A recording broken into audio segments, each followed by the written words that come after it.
This is my name is Marvin Smith, and just want to make a short video.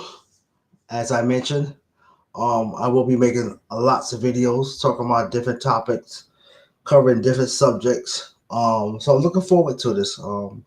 This is going to do a lot for me and a lot for my business as I get approached towards tax season.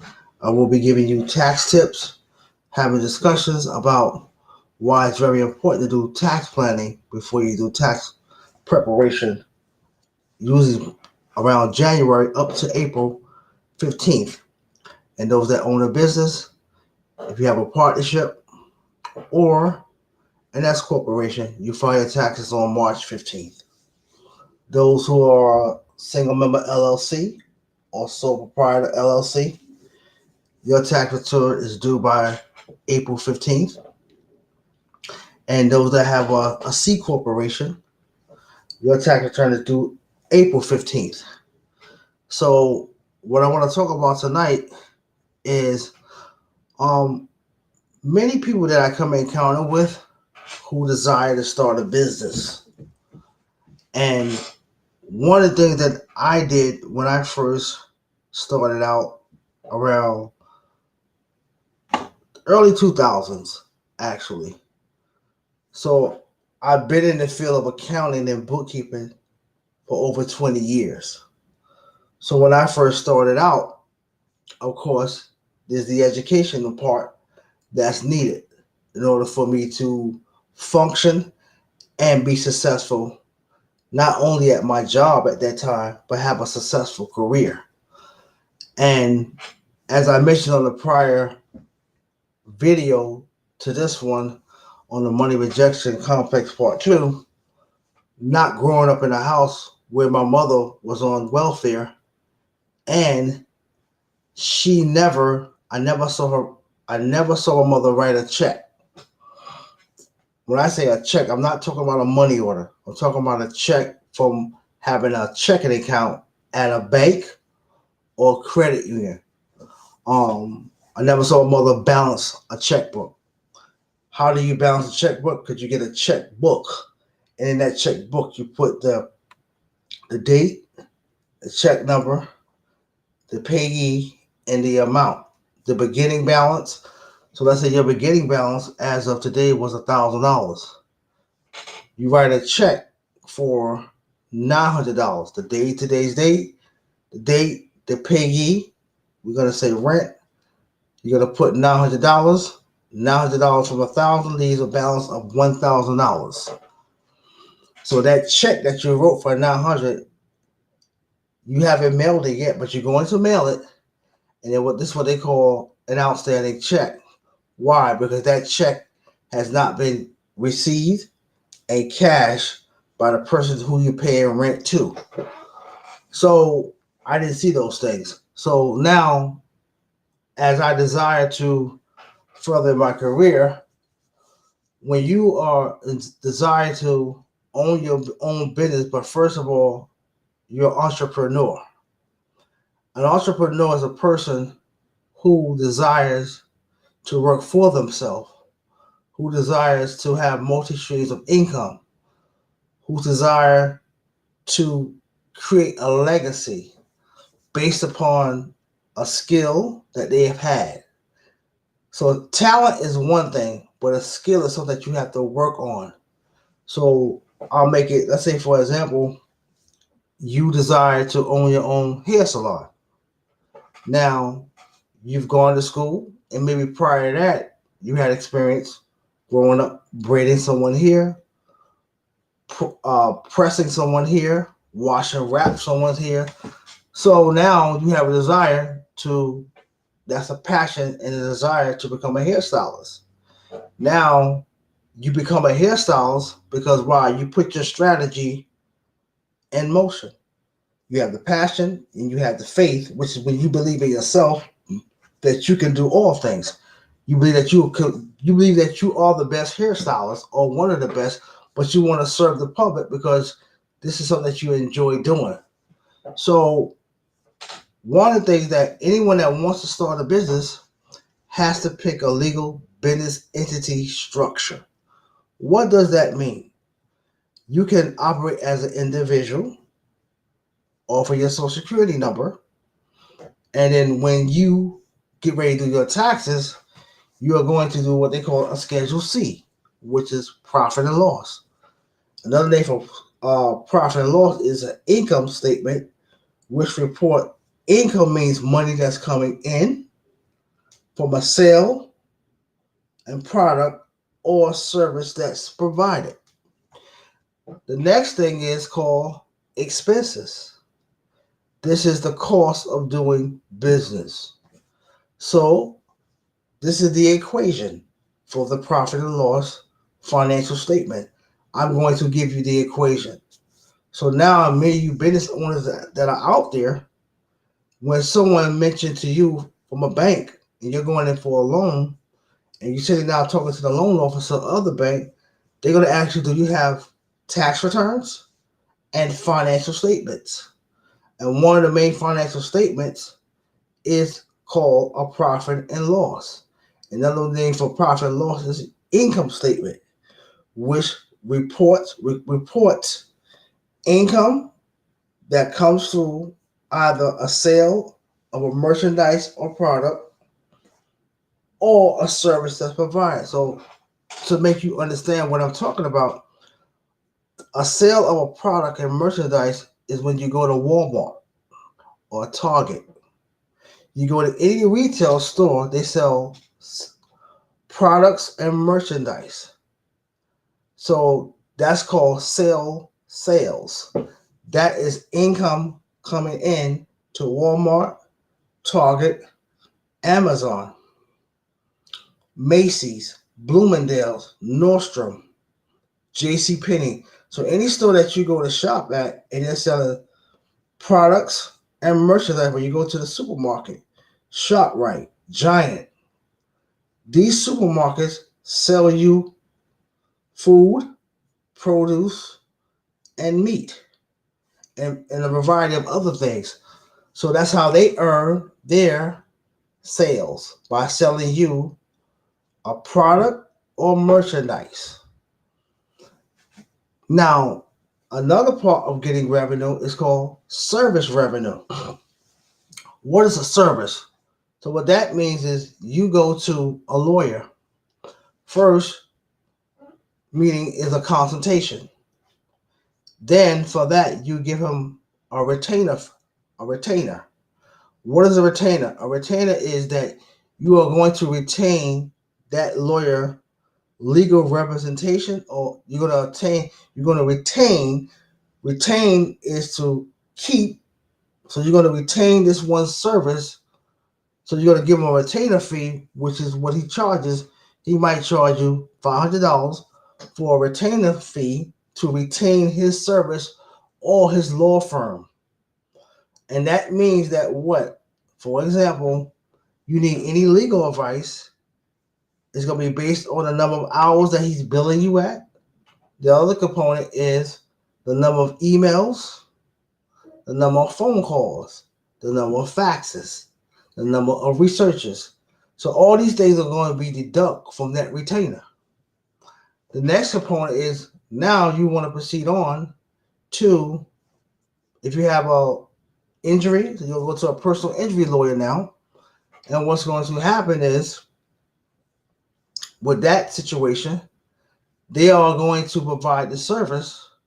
And then what happens is, when they finally settle your case, they are going to take the attorney fees, which are called fees. The other part is called costs. And once the attorney, which is normally a third or 33%, which is all their fees, that they are going to subtract from your settlement. Now, there's other factors involved, which are called costs.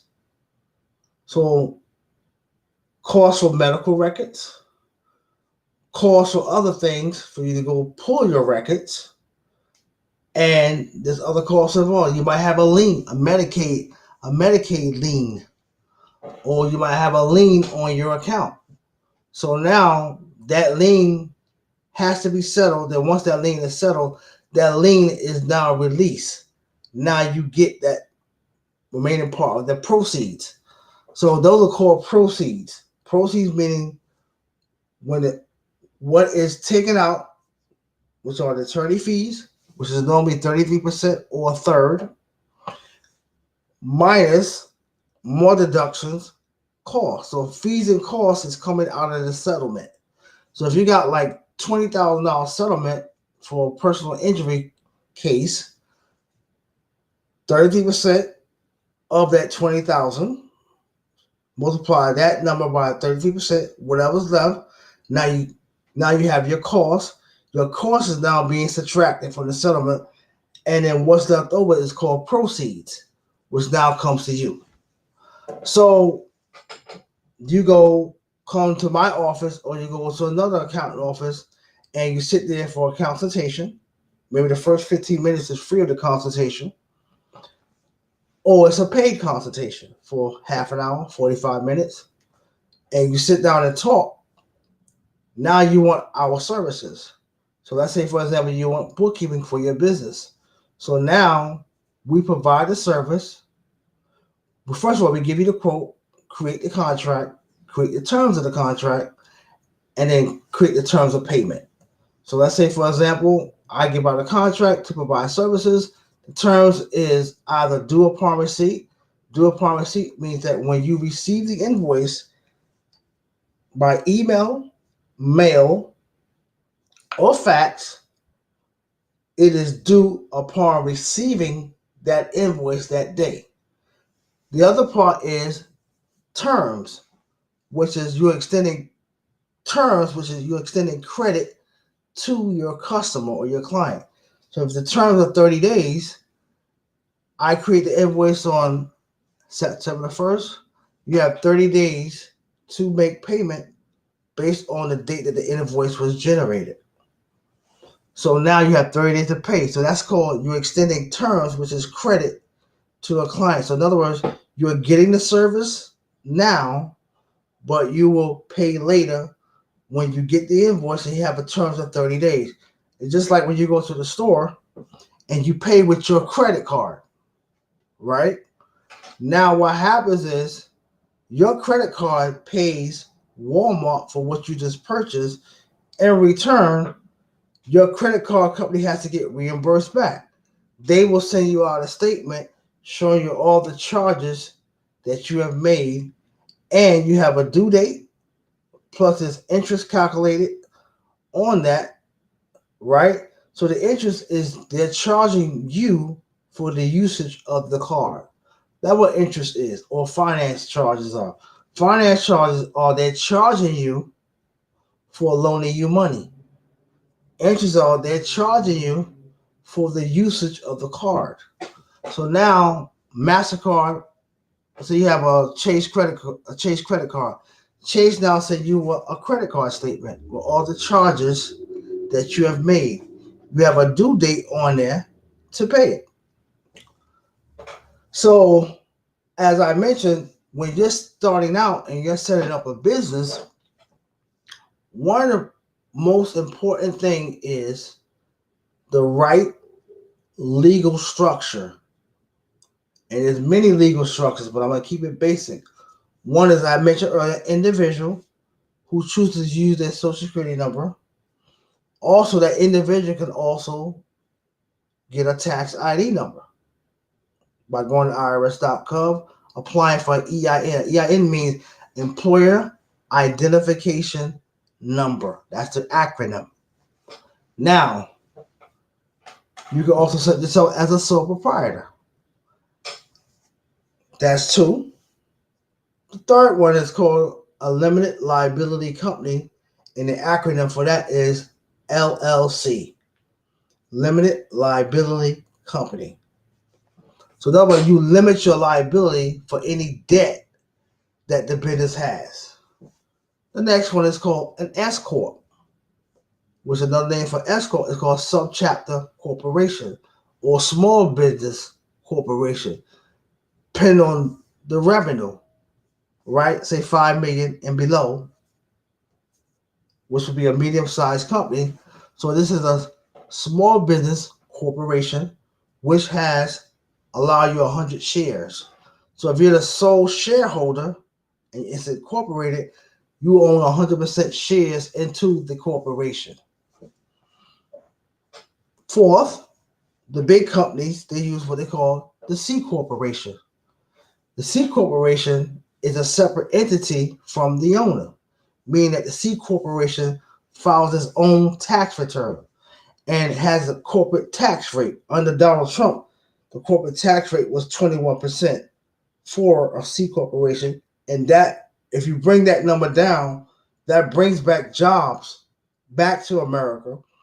And now, when you bring back jobs to America and you lower the corporate tax rate, this gives the corporation the incentive now to create jobs in your state, in your community, all across America. So I mentioned those four. Now, there's other type of income, which is called passive income from investments. Those that invest into stocks and cryptocurrency and Bitcoin, and real estate. So that's called passive income. So there's different levels of income. There's income when you work as an employee, which are wages. The second type of income, which is called when you own a business and you're self-employed. The other way is what they call if you was to win the scratch off or go to Atlantic City or Las Vegas and you gamble and win, that's another form of income. Gambling winnings are considered income. And I'm going to give you a tax tip. If you have a bunch of scratch offs or you had a gambling loss, that gambling loss can offset your winnings. Another form of income is if you receive Social Security, that's an income. SSI is income.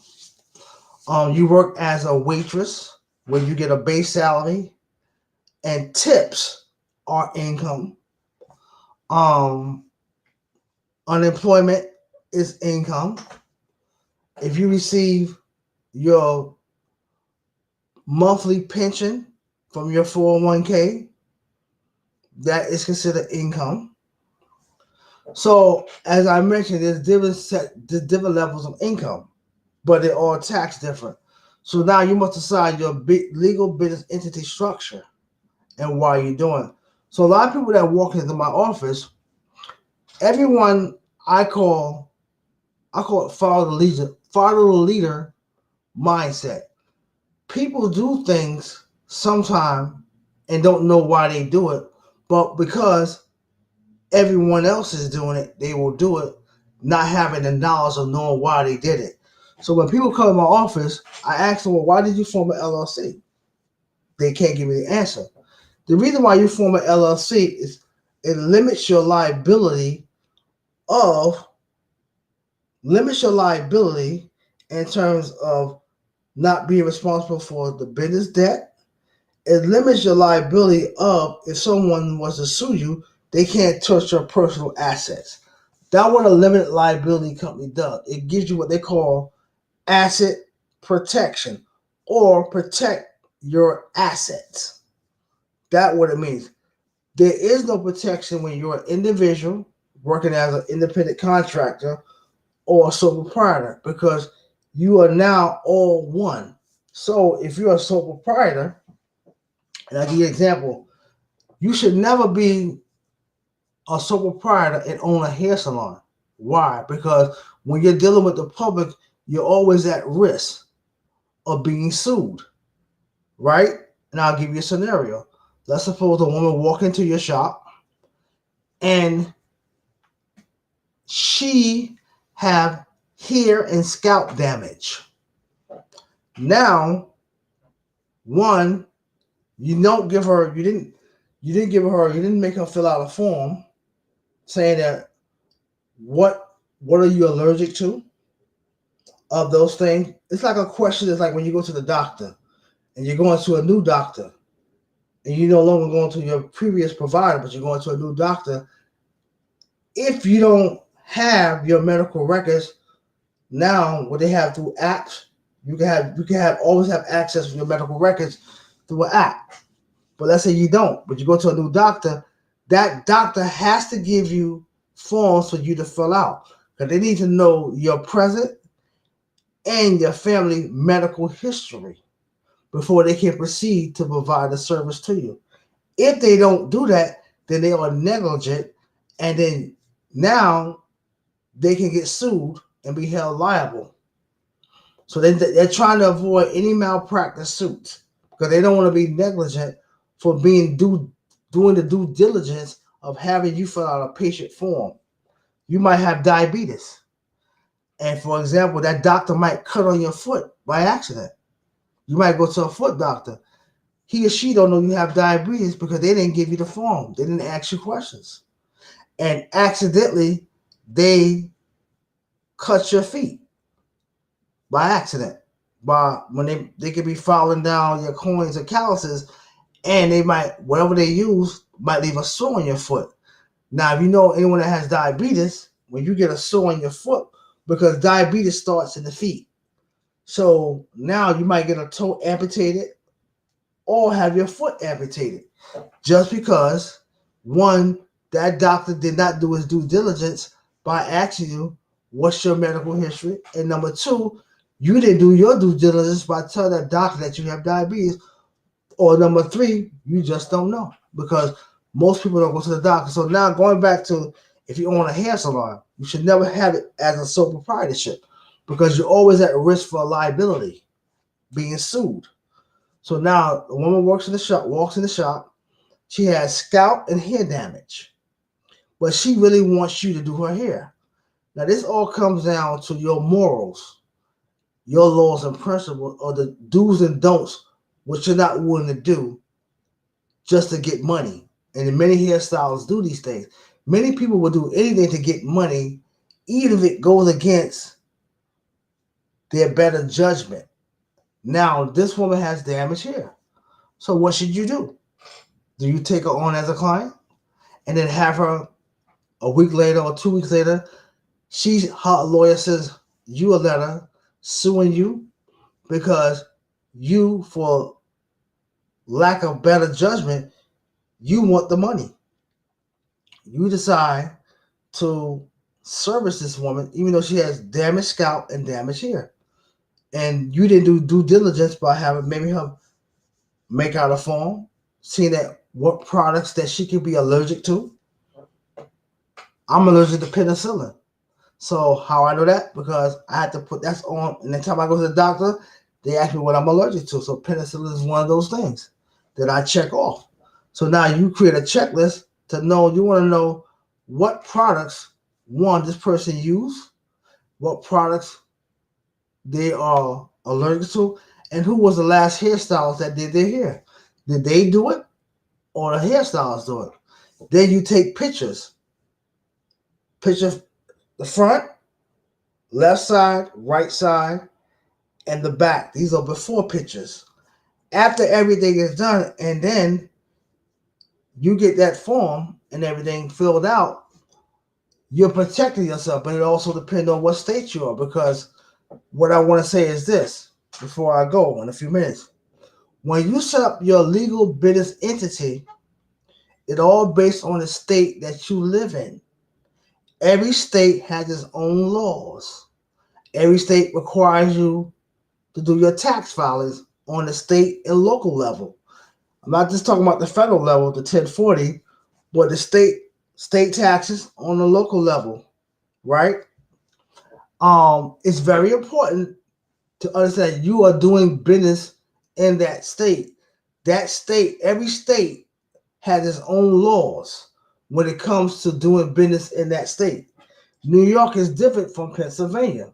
For example, in Philadelphia, if you own and operate a business in the city of Philadelphia, you are subject to not only the state taxes, but you're also subject to local tax if you are a single member LLC and you also have a job which has a W-2, you follow Schedule C.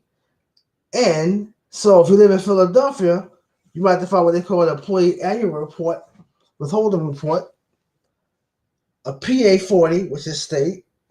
Now you have a business that operates in the city of Philadelphia.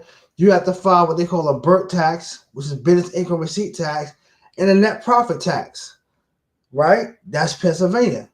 If you're doing business in Florida, you don't have to pay state tax, right? Delaware has no state or sales tax. So, one, you need to understand the state that you live in, one, and what you're doing business in the state that you live in. Now, what taxes that you must pay or file. So that's very important. So a lot of times when entrepreneurs start out, they're very enthused about going into business. So a lot of people don't understand when you work at a job, there's a lot that your boss goes through. Right. The cost of running a business. He has to deal with employees on the day-to-day operation. He has to go out. He has to hire upper management, a general manager, office manager. Then he has to hire employees, supervisors, and now there's a lot of things he has to do. He has to set up payroll, do payroll taxes, file unemployment returns at the end of the year, pay payroll taxes bi-weekly because you have to have a payroll department along with a human resource department to be in compliance. So there's a lot when it comes to running a business. And I think what happens with a lot of people when they go out on their own, and I always tell people, your boss is your mentor, whether you like your boss or not, because now you're going to be in that position of what your boss is in, because there's something called a cost of hiring an employee, whether you hire someone to work for you as an employee or a contractor. That's an expense to you. Now you have to have all your insurance. And the main thing when you go into business, as I mentioned, you need to have good credit. Good credit. Because your personal credit is going to finance and fund the business. What is credit? Credit gives you spending power. Credit gives you access to capital, right?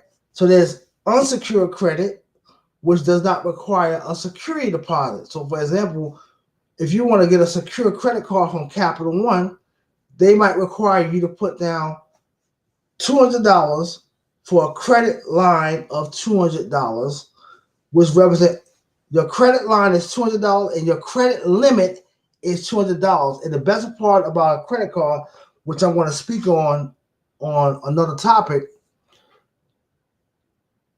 you can't go over your credit line, your credit limit, because your credit limit is set at $200. So you can't go over it, right? That's the advantage. And if you have certain bills that have auto pay, which automatically is taken off your credit card, if that funds are not available, the credit card company will not pay. For example, your gym membership or maybe your cell phone that you have on automatic payment or cable, it will decline the payment. That's the advantage of a credit card. A debit card, on the other hand, will not decline the payment. It will go through and allow those transactions to go through. Now you're hit with, they make the payment for you $100, and then the bank charges you what they call overdraft fee, $35. So now you have a negative $135 in your account until you either make a deposit and bring your account into a positive balance. So I'm going to talk about those things, but I want to get out today, and I want to further elaborate on why it's important to understand the different legal business entity structures. And there are so many of them, but I just mentioned the most basic ones. And your tax ID number is attached to your social security number. When you go on irs.gov and fill out the EIN, which stands for Employer Identification Number, you have to put in your social security number. And a lot of times when people go for their tax ID number, they don't fill it out correctly at all. I've seen many cases that came in my office where people might use LegalZoom or InkFile. They don't come to me. But when it comes to getting that tax ID number, that 9-digit number, tax ID number, they don't fill that out correctly. And I will be talking about that also. So what's important is, as you start out with an entrepreneur, you want to come up with a plan, a business plan. So you should have a business plan, a life plan, and a personal plan. But one is a business plan. And in that plan, what's going to happen is going to outline exactly what you need to do, which is called a business checklist. First, you pick a name and see what the available name is. Once that name is approved, now you set up you give your business a name, right? You have to file that first. And then if you're doing an LLC, it's called the Articles of Organization. You get the documents back from the state, right? The other part is now once you got that, you have to go get what they call a tax ID number, which is a 9-digit number. So your business has its own tax ID number, like a social security number. Once you have that, now you go to the bank or the credit union and you're able to open up a business checking account by giving them the articles of organization. Sometimes they require what they call an operation agreement. And I'll explain that later, along with the tax ID document from the IRS. And some banks, they require a deposit. Some opening deposit, which sometimes can be $25. With the credit union, you have to open up a savings account and a checking account. $25 to start. And sometimes in the credit union, those accounts are free compared to going to Wells Fargo, Chase, or banks, or Bank of America, because they don't have free checking accounts. But sometimes the credit union have free checking accounts.